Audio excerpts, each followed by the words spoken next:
As you begin to look toward the future and you look at yourself right now, it's very important for you to say yes to whatever dreams you have of doing more and experiencing more.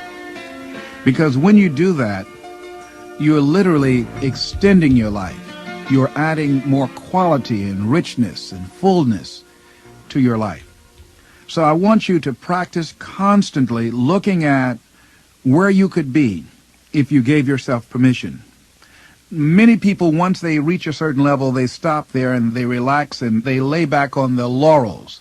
So look at your life right now and look into the future and constantly hold a larger vision beyond where you are, doing more and achieving more. Just look at yourself and start using your imagination and see the universe as your playground where you're going to come out and challenge yourself to do more and use all your talents and skills in another area. Now, I want you to begin to realize that when you say you want to do something that's beyond your comfort zone, that will ignite or trigger some inner conversations. And 87% of those inner conversations, most studies indicate, those are negative conversations. In fact, they did a study at UCLA with a swimming team, and they told these particular swimmers, hey, your swimming score wasn't very good. In fact, it's in a new book out recently. And this gentleman who did the study said that they noticed something different about the performers in the swimming meet. One group, when they came back to swim again, they did better. Another group, they didn't do so well.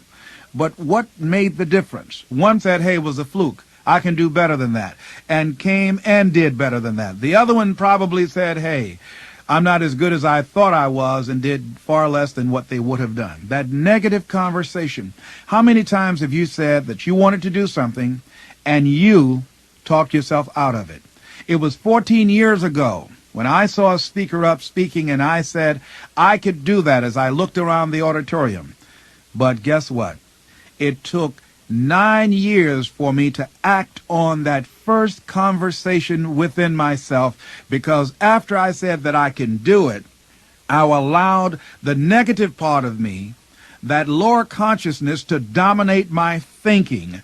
And that's what I responded to. I'm suggesting to you that when you have some negative conversations, building a logical case on why you cannot live your dream, that you don't have the money, or you don't have the training, you don't have the contact, you don't have what it takes, you're not good enough, building a case on why you can't do it, what you must do is ignore that inner conversation and then start building a case on why you can do it.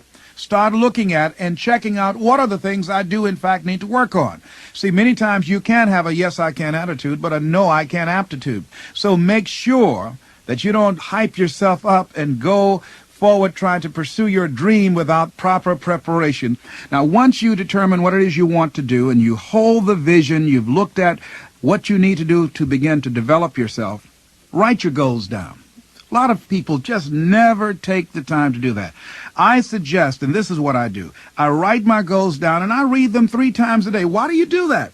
Because I believe that whatever you hold in consciousness, whatever you focus on, that is what you're going to begin to multiply and produce in your life experience. If you look at your life right now, if what we have in our lives, as Dennis Waitley would say, is a result of our current dominant thinking, then in order to begin to change the results we have, and Jack Boland has a saying, if you want to keep on getting what you're getting, keep on doing what you're doing. We want to begin to feed our minds some different types of thoughts and different types of visions. So as you begin to visualize, holding constantly, tenaciously, even when you have no evidence to support your doing this, the vision of what you have of yourself, and then you write your goals down and you are reading those goals constantly. You're feeding yourself with motivational tapes and motivational books, as well as talking to yourself to drown out those inner conversations that you might have. So I'm saying to you, start saying yes to yourself by drowning out that inner conversation. Talk to yourself. And don't talk casually. Speak with power of feeling and conviction. Because you want to begin to override and short-circuit that lower part of you to begin to express the higher self, that higher consciousness, to tap that unlimited power, that boundless energy that you showed up with, that you were endowed with. See, you came with everything you need. I think it was Buckminster Fuller who said that all of us are born geniuses, but some of us are more brain damaged than others. Because of the damage we receive from life, where we're told more about our limitations rather than our potential, is the reason that most of us go to our graves and take our music with us. So as you begin to, as Browning would say, release the imprisoned splendor, as you look toward the future with this larger vision, as you are affirming your right to begin to express more and to experience more in life and saying yes to your dreams, write your dreams down, look at them, write them in detail, and be exact on what you want. Be exact. Don't, you know, there was a team that said they had a goal of going to the Super Bowl. Well, they went, and they got whipped. See, they should have said, my goal is to go to the Super Bowl and win. Be exact.